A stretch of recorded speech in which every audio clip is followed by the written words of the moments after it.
దేవుని పరిశుద్ధ నామమునకు మహిమ కలుగునుగా. ప్రార్థన చేసి వాక్యం ప్రారంభించుకుందాం. పరిశుద్ధుడైన మా ప్రియమైన పరలోకపు తండ్రి, మీ అతిమిక్కిలి శ్రేష్టమైన పరిశుద్ధ నామమునకు స్తుతులు, స్తోత్రములు, వందనాలు మీకే చెల్లిస్తూ ఉన్నాం. నా ప్రియ ప్రభువా, ఈ సమయమున మీ అమూల్యమైన వాక్యమును మేము ధ్యానము చేస్తూ ఉండగా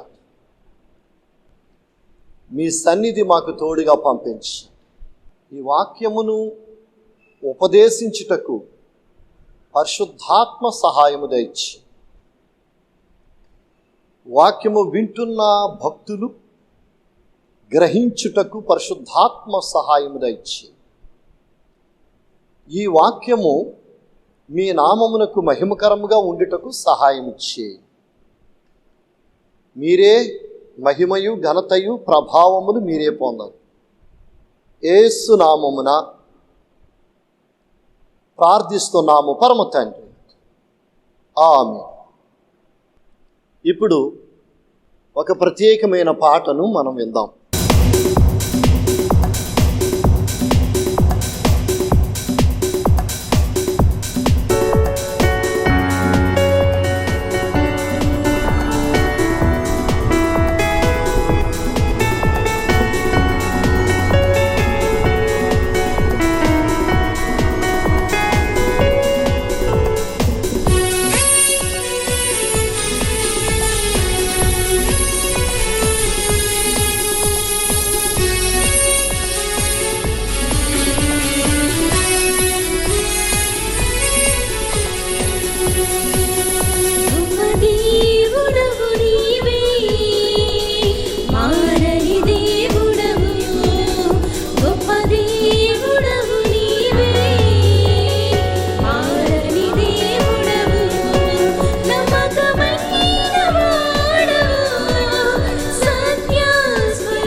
దేవుని స్తోత్రం.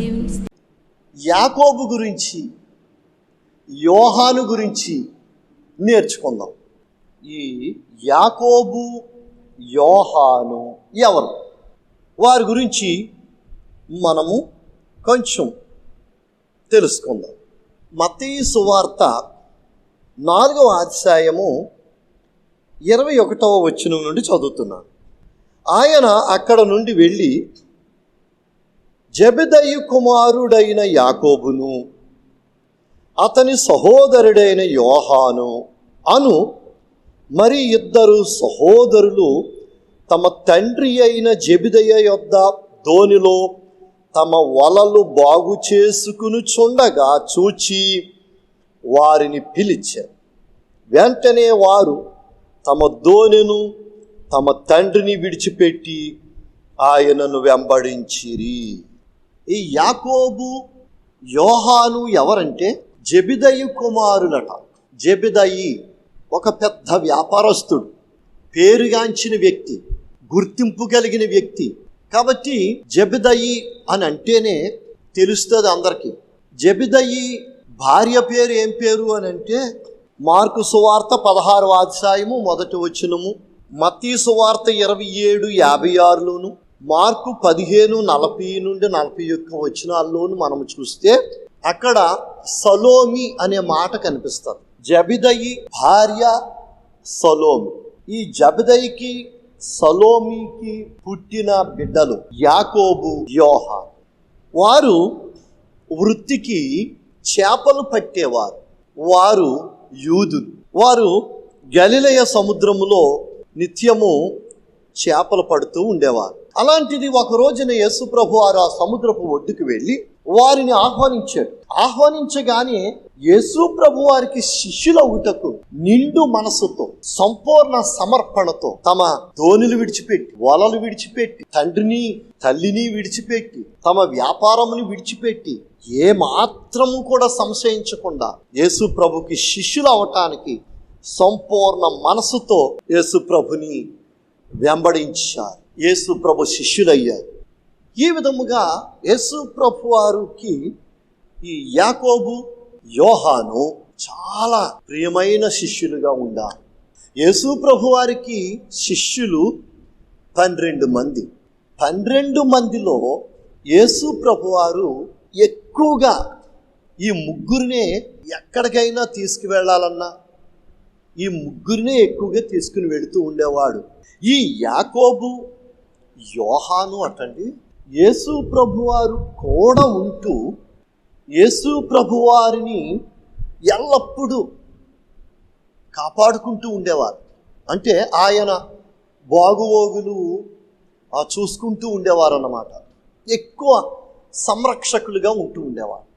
ఎక్కువగా జనసమూహము యేసు ప్రభు మీదకి వచ్చి కిక్కిరిసిన జనసమూహము యేసు ప్రభు మీదకి వస్తూ ఉంటే వీళ్ళ కోపం వచ్చేసింది. వాళ్ళందరి మీద కోపపడి వాళ్ళని దూరముగా ఉంచుతూ ఉండేవారు. యోహానేమో చిరాకు పడిపోతూ ఉండేవాడు. యాకోబేమో కోపపడిపోతూ ఉండేవాడు. పేతురేమో తొందరపడిపోతూ ఉండేవాడు. యాకోబు, యోహాను ఏమైనా మాట్లాడవలసి వస్తే గట్టిగా మాట్లాడేవారట. వాళ్ళు మాట్లాడితే ఉరుమునట్టు ఉండేదట. అందుచేత యేసుప్రభు వారికి మార్కు సువార్త 3:17 చూసినప్పుడు యేసుప్రభు వారికి బోయనెర్గేస్ అనేటువంటి పేరు పెట్టాడు. బోయనెర్గేసు అనగా ఉరిమిడి వారు. వారు మాట్లాడితే ఉరిమినట్లుగా ఉండేదట. మరి ఏం మాట్లాడేవారు వాళ్ళు? కొన్ని తప్పేమైనా మాట్లాడేవారా అనంటే తప్పేం మాట్లాడేవారు కాదు, మంచిగా మాట్లాడేవారు. కానీ వారు మాట్లాడితే మాత్రం ఉరుమునట్టుగా ఉండేదన్నమాట. లూకా సువార్త 9:54 సమరయులు యేసు ప్రభుని చేర్చుకోవటానికి ఇష్టపడలేదంట. అంతేనండి, వీళ్ళిద్దరికి కోపం వచ్చేసింది.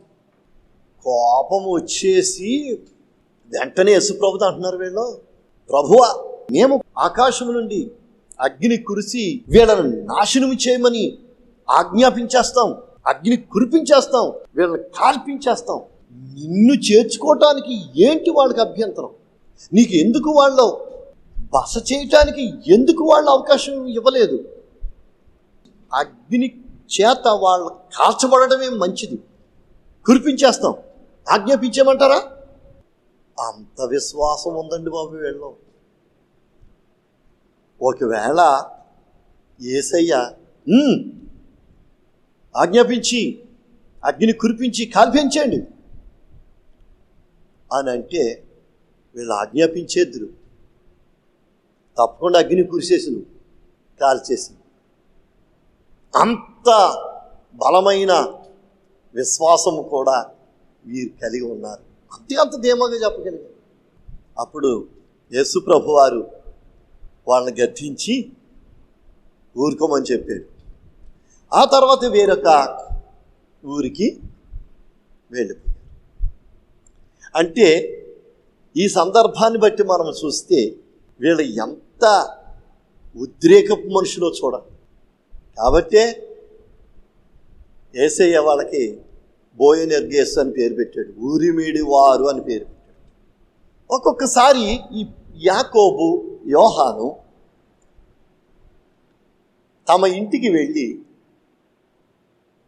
జరిగిన విషయాలన్నీ తమ తల్లితో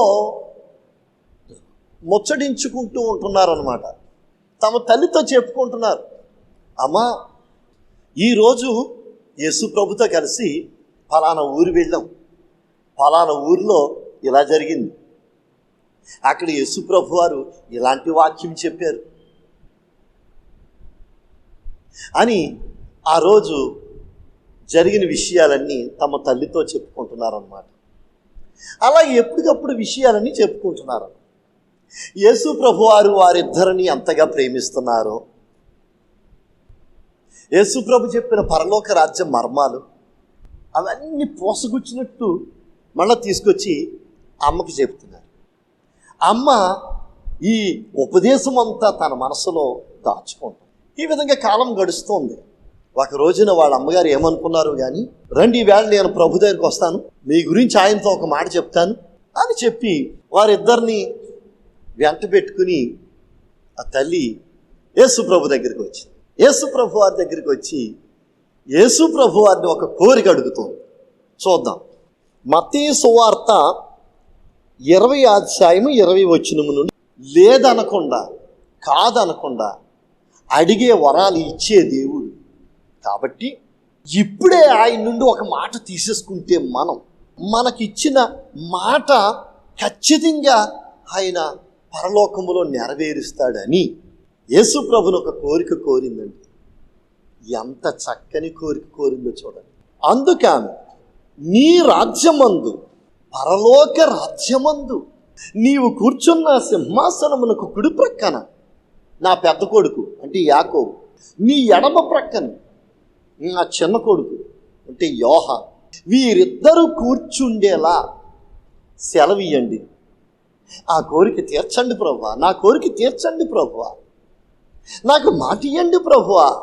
సలోమికి పరలోకము మీద ఎంత గొప్ప విశ్వాసం ఉందో చూడండి. సలోమి ఎంత భక్తురాలో ఆలోచించండి, ఎంత దూరదృష్టి కలిగిన వ్యక్తో ఆలోచించండి.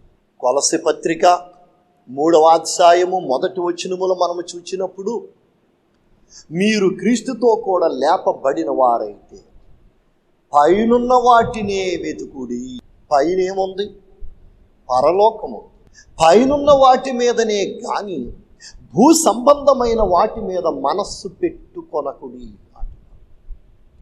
ఇప్పుడు ఈ సలోమి కోరిన కోరిక భూ సంబంధమైన కోరిక కోరిందా, పరలోక సంబంధమైన కోరిక కోరిందా? ఒక్కసారి ఆలోచించండి. భూ సంబంధమైన వాటి మీద మనసే పెట్టుకోవద్దు అన్నాడు యేసయ్య. పైనున్న వాటి మీదనే మనసు పైనున్న వాటి మీదనే మనసు పెట్టుకుని పరలోక సంబంధమైన వాటి మీద మనసు పెట్టుకుని, పరలోక సంబంధమైనటువంటి కోరిక, ఎవ్వరు కోరని కోరిక, శిష్యులు ఆశ్చర్యపడిపోయే కోరిక, యేసు ప్రభువారు కూడా మాట ఇవ్వలేనంత అద్భుతమైన కోరిక కోరిందండి సొలోమి. అసలు ఆ ఆలోచనే ఆమెకు వచ్చిందంటే పరలోకము గురించి ఎంతో ఆలోచించింది కాబట్టి, పరలోకము గురించి ఎంతో తెలుసుకుంది కాబట్టి, ఇలాంటి అద్భుతమైనటువంటి కోరిక యేసుప్రభుని అడగగలిగింది. అప్పుడు యేసుప్రభు వారు అన్నారు, పరలోకములో నా కుడి ప్రక్కన ఎవరు కూర్చోవాలనేది, నా ఎడమ ప్రక్కన ఎవరు కూర్చోవాలనేది నా తండ్రి ఎవరికి నిర్ణయిస్తాడో వారే కూర్చుంటారు తప్ప ఈ రోజున నేను నీకు మాట ఇవ్వలేనమ్మా అని యేసయ్య చెప్పవలసి వచ్చింది. మాట ఇవ్వలేని పరిస్థితిలో తికమకపరిచింది ఆమె కోరిన కోరిక. ఎంత అద్భుతమైన కోరిక చూసారా? ఈ రోజున తల్లిదండ్రులు తమ బిడ్డల విషయంలో దేవుని మందిరాలకు వెళ్ళి తమ బిడ్డల కొరకు ఎలాంటి కోరికలు కోరుతున్నారో మీకు తెలుసు. అవి భూ సంబంధమైన కోరికలో పరలోక సంబంధమైన కోరికలు కోరుతున్నారో మీకు తెలుసు. ఆలోచించండి. కానీ ఈ సలోమి అయితే భూ సంబంధమైన కోరికలు కోరలేదు, కానీ పరలోక సంబంధమైన కోరిక తమ కుమారుని గురించి కోరుకో. దేవుని బిడ్డలారా, ఆమె కోరిన కోరిక తీరుస్తాను అనేటువంటి మాట యేసుప్రభు పలకలేదు. కానీ ఖచ్చితంగా యాకోబు, యోహాను ఆయన ప్రక్కన కూర్చోకపోయినా పరలోకములో మాత్రము ఉన్నతమైన స్థానములోనే ఉంటారు. యోహాను సువార్త 19:26 యేసు తన తల్లియు తాను ప్రేమించిన శిష్యుడును దగ్గర నిలిచి ఉండుట చూచి, అమ్మా ఇదిగో నీ కుమారుడు అని తన తల్లితో చెప్పాను. తర్వాత శిష్యుని చూచి, ఇదిగో నీ తల్లి అని చెప్పాను. ఆ గడియ నుండి ఆ శిష్యుడు ఆమెను తన ఇంట చేర్చుకొనెను. యేసు ప్రభువారు చనిపోబోయే ముందు తన తల్లికి ఒక ఆశ్రయమును చూపించాడు. ఈ యోహాను గారికి ఒక పేరుందండోయ్, యేసు ప్రేమించిన శిష్యుడు అని పేరుంది. ఈ యోహాను యేసు ప్రభు చూపించే ప్రేమ వంటి ప్రేమను చూపించే ప్రేమగల వ్యక్తి అయిపోయాడు. అందుకని ఆయనకు రాను రాను ఏమని పేరు పెట్టారట? ప్రేమ కలిగిన అపోస్తలుడు అని పేరు పెట్టాడు. తన వ్రాసిన గ్రంథాలు యోహాను సువార్త, యోహాను రాసిన మొదటి పత్రిక, రెండవ పత్రిక, మూడవ పత్రిక, ప్రకటన గ్రంథం, 5 పుస్తకాలు రాసిన మహానుభావుడు యోహాను గారే. దాంట్లో ఎక్కువగా మనకు కనిపిస్తుంది చూడండి ప్రేమ గురించి.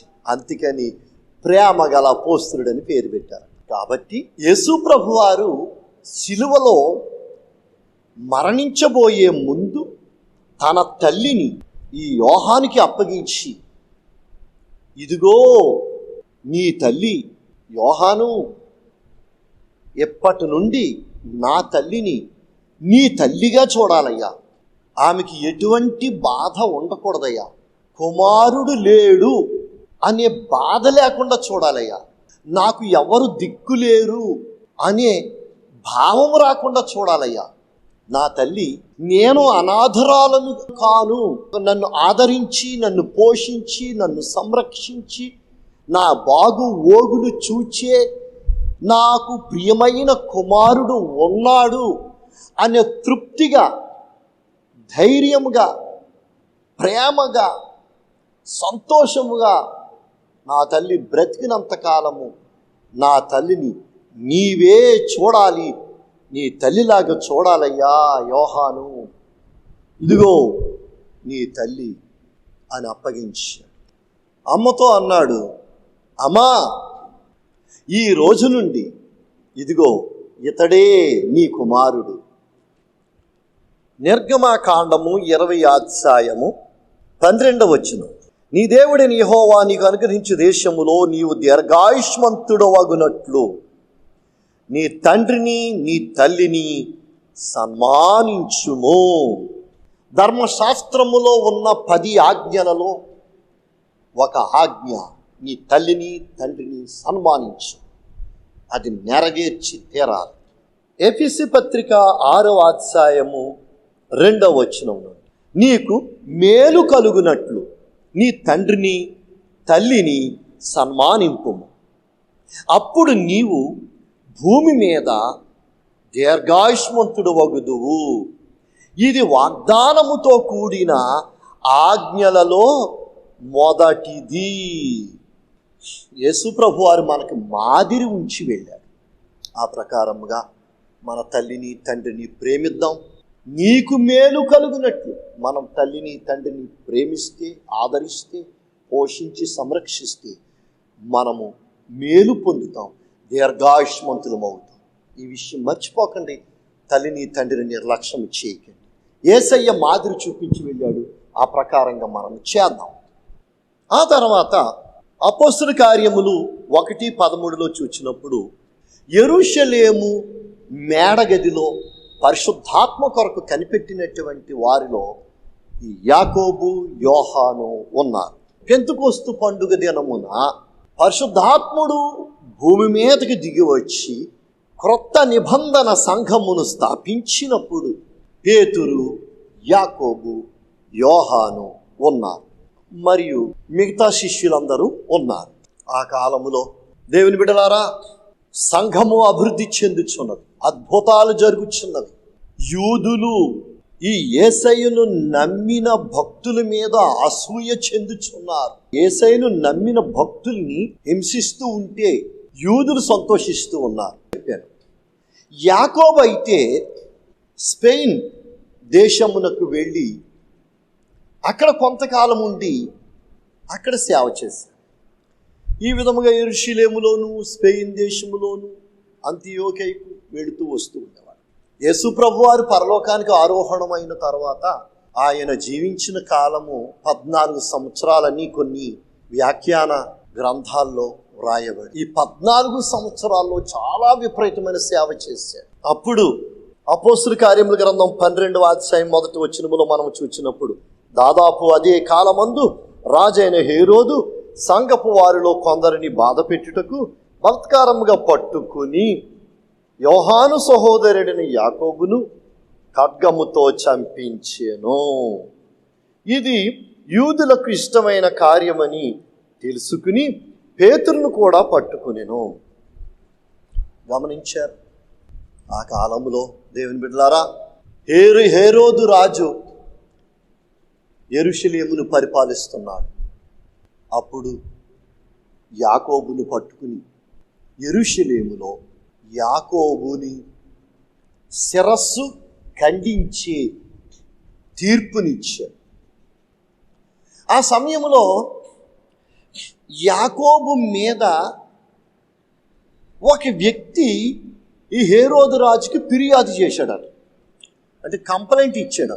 ఈ కంప్లైంట్ ఇచ్చిన వ్యక్తి కూడా ఉన్నాడు.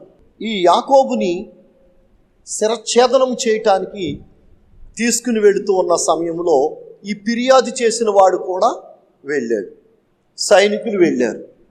ఇక కొద్ది నిమిషాల్లో యాకోబుని శిరస్సు ఖండిస్తారు. ఈ విషయం యాకోబుకి తెలుసు.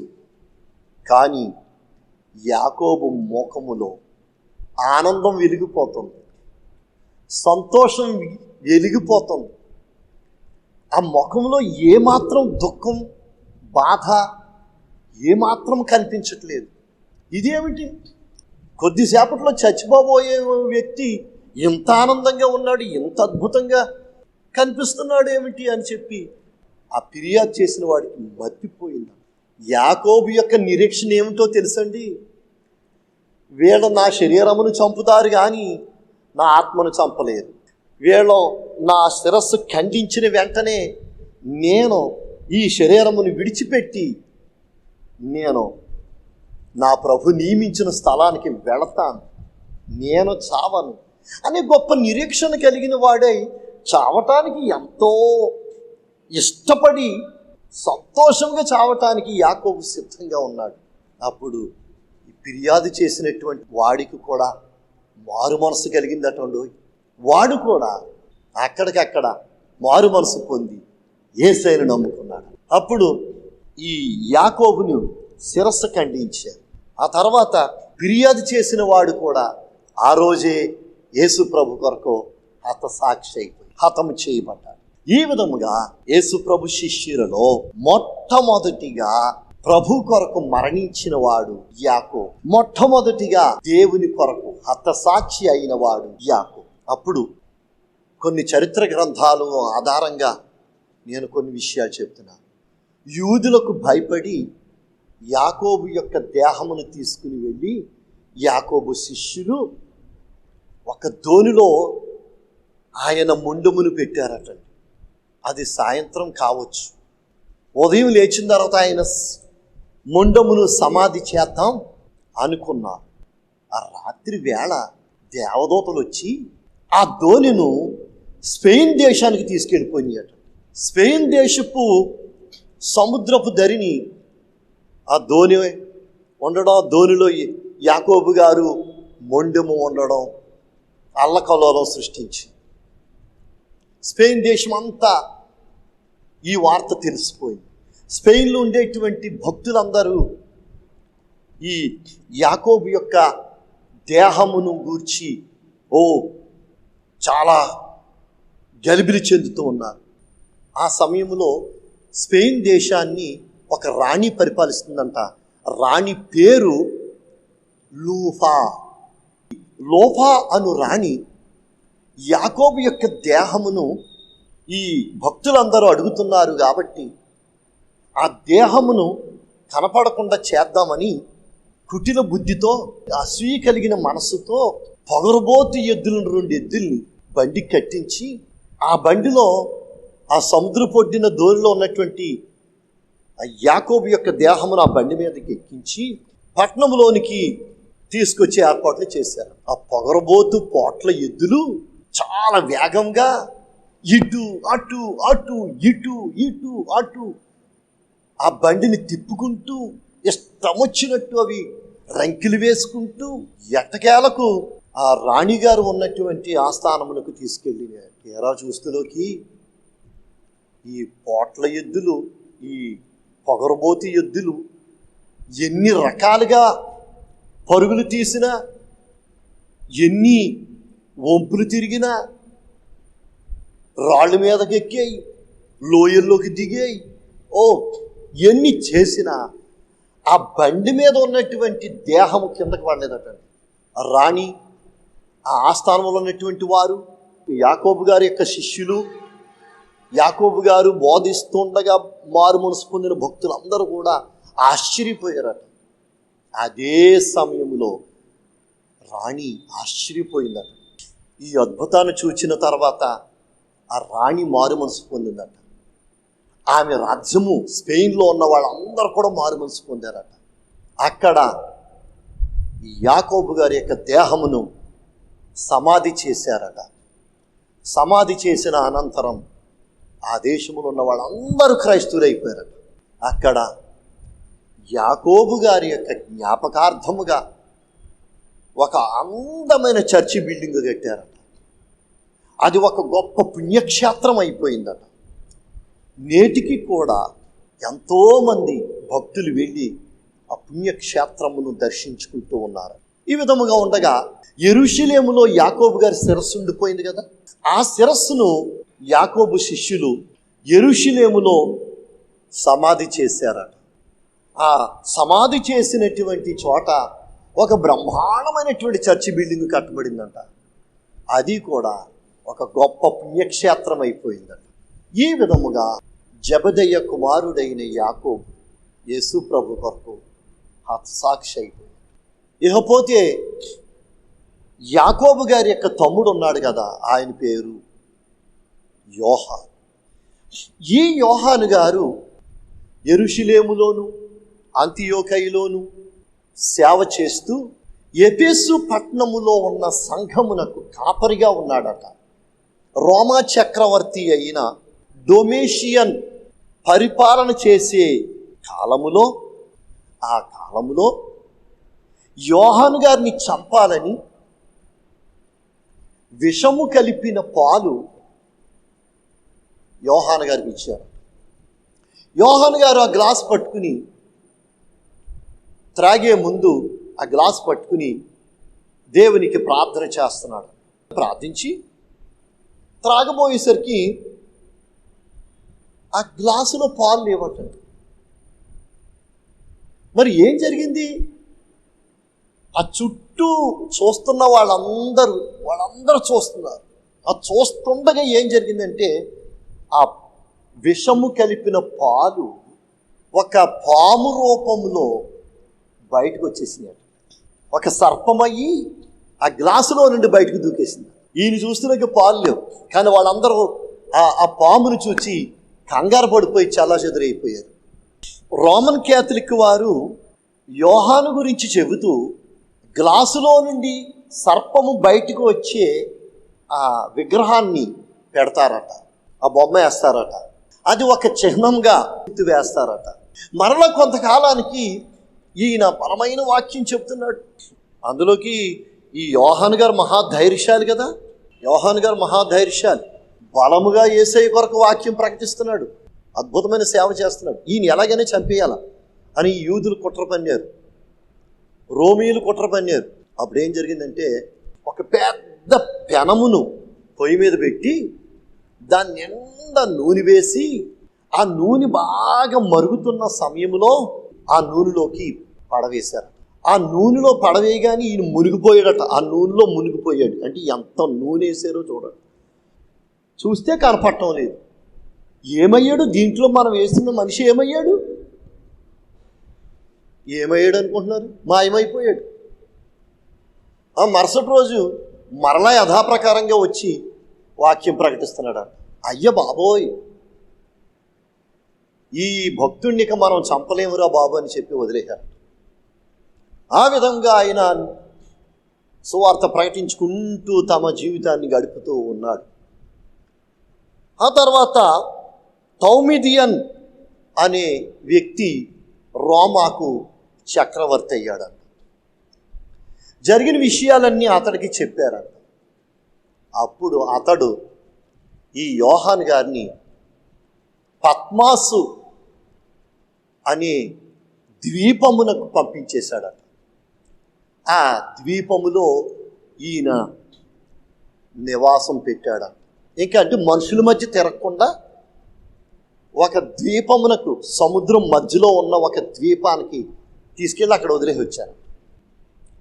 ప్రకటన గ్రంథం 1వ అధ్యాయం 9వ వచనం, మీ సహోదరుడను యేసును బట్టి కలుగు శ్రమలోను రాజ్యములోను సహనములోను పాలివాడనైన యోహానను నేను దేవుని వాక్యము నిమిత్తమును యేసును గూర్చిన సాక్ష్యము నిమిత్తమును పద్మాసు ద్వీపమున పరవాసినైతిని.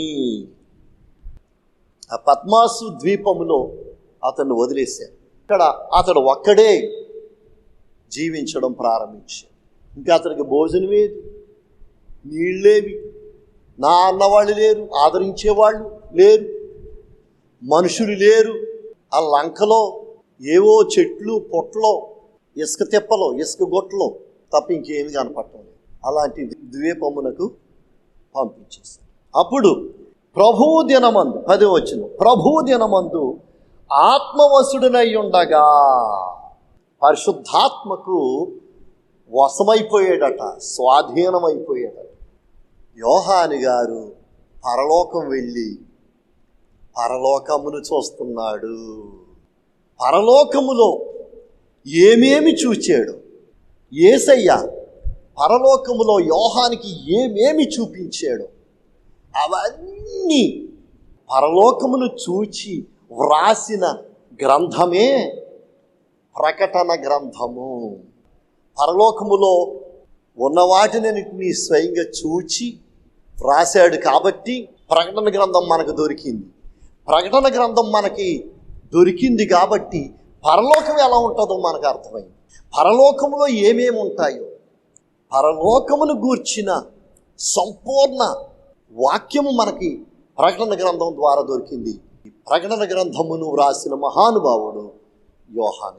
అయితే దేవుని బిడ్డలారా, క్రీస్తు శకం 100వ సంవత్సరం సెప్టెంబర్ 26న నిండు వృద్ధాప్యములో మరణించడం జరిగింది, నిద్రించడం జరిగింది. భక్తులందరూ ఆయనకి గణనీయమైన అంత్యక్రియలు చేయటం జరిగింది. యాకోబు, యోహానుల గురించిన వారి యొక్క జీవిత చరిత్రలు, వారు చేసిన సేవలు, వారు చేసిన త్యాగాలు మనము ఈ వాక్యం ద్వారా తెలుసుకోగలుగుతున్నాం. యేసుప్రభు యొక్క 12 మంది శిష్యులలో హతసాక్షి కాకుండా మరణించిన భక్తుడు ఈ యోహాను గారు మాత్రమే. మిగతా భక్తులందరూ కూడా ప్రభు కొరకు హతసాక్షులైపోయారు. ఈ ఇద్దరు భక్తుల జీవిత చరిత్ర ద్వారా మనం నేర్చుకోవాల్సిన పాఠం ఏమిటి అని అంటే, పరలోకము కొరకు ఈ భక్తి చెయ్యాలంటే, పైనున్న పరలోకమును మనం వెతకాలి, పైనున్న పరలోకం గురించి మనం తెలుసుకోవాలి. పరలోకములో మనము నిత్యము జీవిస్తామన్న సత్యము మనకు అర్థమైన రోజున ఈ భూలోకములో మనకి మన శరీరానికి అనారోగ్యం వచ్చినా, ఇబ్బందులు వచ్చినా, బాధలు వచ్చినా, అవమానాలు వచ్చినా, శ్రమలు వచ్చినా, ఆఖరికి మరణము సంభవించినా మనం భయపడకుండా మన విశ్వాసమును కాపాడుకుని భక్తిలో ముందుకు సాగుతాము. అదే ఈ పాఠము ద్వారా మనం నేర్చుకోవాల్సిన నీతి. నేర్చుకుందాం, పరలోకము కొరకే ఈ భక్తి చేద్దాం. ప్రభు ఈ వాక్యమును మన వినికిడిలో దీవించునుగాక. ప్రార్థన. మహాపరిశుద్ధుడును మా పరలోకపు తండ్రివైన మా దేవా, మీ అతి మిక్కిలి శ్రేష్టమైన పరిశుద్ధ నామమునకు స్తుతులు, స్తోత్రములు, వందనాలు మీకే చెల్లిస్తున్నాం. ఇదిగో నా ప్రభు, ఈ సమయమున మీ ప్రియకుమారుడిని యేసుక్రీస్తు వారి యొక్క 12 మంది శిష్యులలో యాకోబు, యోహాను గురించి నేర్చుకున్నాం. ఈ వాక్యము వింటున్న బిడ్డలకు అర్థమయ్యే శక్తి, గ్రహించే మనసు దయచి ఈ వాక్యం ద్వారా మీరు మహిమపరచబడి, ఈ వాక్యము చెప్పుటకు మీరు పరిశుద్ధాత్మ ద్వారా నాకు సహాయం చేసినందుకు స్తోత్రం, స్తుతులు చెల్లిస్తున్నాను. యేసు నామమున ప్రార్థించి వేడుకుంటూ ఉన్నాము పరమ తండ్రి. ఆమేన్. కోరస్. మహిమగల దేవుడా, మహామహిమ రూపుడా, మహోన్నత స్థలములలో మసలుచున్న దేవుడా, మహిమగల దేవుడా, మహామహిమ రూపుడా, మహోన్నత స్థలములలో మసలుచున్న దేవుడా, మహిమా ఘనత స్తుతియు నీకే, మధురం నీ నామం, మహిమో మరిలేదు. మహిమగల దేవుడా, మహామహిమ రూపుడా, మహోన్నత స్థలములలో మసలుచున్న దేవుడా, మహిమగల దేవుడా. పరలోకమందున్న మా తండ్రి, మీ నామము పరిశుద్ధపరచబడునుగా, మీ రాజ్యము వచ్చునుగా, మీ చిత్తము పరలోకమందు నెరవేరుచున్నట్లు భూమి యందును నెరవేరునుగా. మా అనుదిన ఆహారము నేడును మాకు దయచేయి. మా రుణస్థులను మేము క్షమించి ఉన్న ప్రకారము మా రుణములను క్షమించి మమ్మల్ని శోధంలోనికి తేక కీడు నుండి తప్పించు. రాజ్యము, బలము, మహిమలు నిరంతరము నీవై ఉన్నది. ఆశీర్వాదం.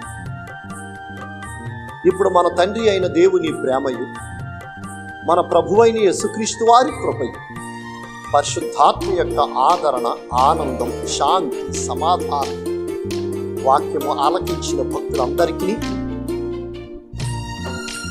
భూలోకములో ఉన్న పరిశుద్ధ జనాంగముకంతటికి ప్రభు కృప ఇప్పుడు ఎల్లప్పుడూ సదాకాలం, ప్రభు రాక పర్యంతము ప్రభు కృప భక్తులందరికీ తోడయుండునుగాక. ఆమేన్.